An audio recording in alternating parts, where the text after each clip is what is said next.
Le boulot d'étranglement du développement économique de la région naturelle de la Casamance et surtout le manque de synergie des acteurs.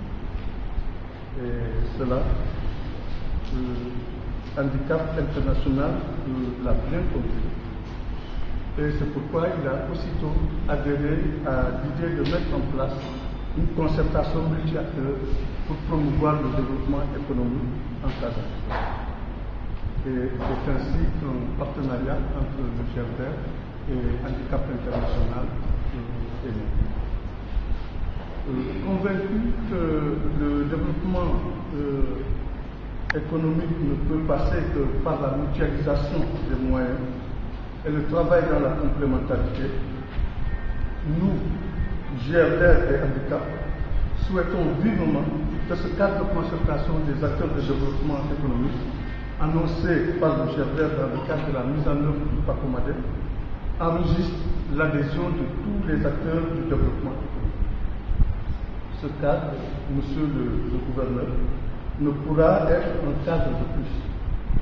En ce sens, il prendra en charge la définition et la mise en œuvre de la stratégie de développement. Mais pour revenir à ce qui nous réunit aujourd'hui, je dirais tout simplement que l'insertion professionnelle des publics vulnérables doit être une préoccupation de tous. Parce que ce public-là, ce public vulnérable n'a jamais baissé les bras. Et reconnaissons-le, au contraire, il honore la Casamance tout entière en ce sens qu'il ignore la mendicité. Mesdames et messieurs, il suffit d'aller à Dakar et jeter un œil sur les mendiants. Vraiment, on en voit de toutes les couleurs. Il suffit donc de voir vraiment ces mendiants pour être fiers, n'est-ce pas, de nos parents. Oui, l'insertion professionnelle des publics vulnérables est indispensable pour un développement économique inclusif et concerté en Casamance. C'est pourquoi les conclusions de cet atelier doivent être prises en compte dans la stratégie globale, n'est-ce pas, du cadre de concertation. En fait, nous avons justement accepté la main tendue de Handicap International qui appuie spécifiquement les personnes vivant avec un handicap, en ce sens que le GERDER travaille de façon globale dans l'appui aux initiatives de développement économique. Et donc, nous avons bien voulu nous associer pour organiser ce colloque parce que l'insertion professionnelle des publics vulnérables devient une situation préoccupante au niveau du Sénégal aujourd'hui. Le GERDER s'est toujours soucié justement de l'accompagnement de ces personnes vulnérables.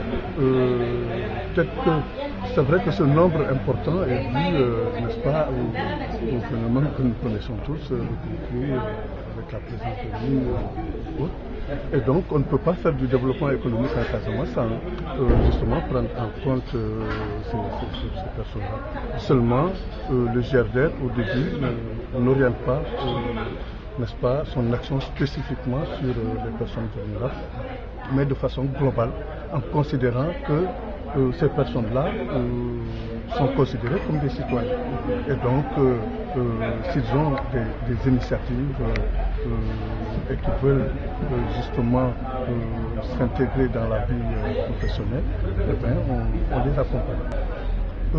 Oui, donc nous envisageons de mettre en place, nous sommes même en train de mettre en place un espace de concertation, mais pas dans l'appui spécifique de ces personnes vulnérables, mais un espace de concertation pour justement réfléchir sur la stratégie de développement économique au niveau de la Casamance.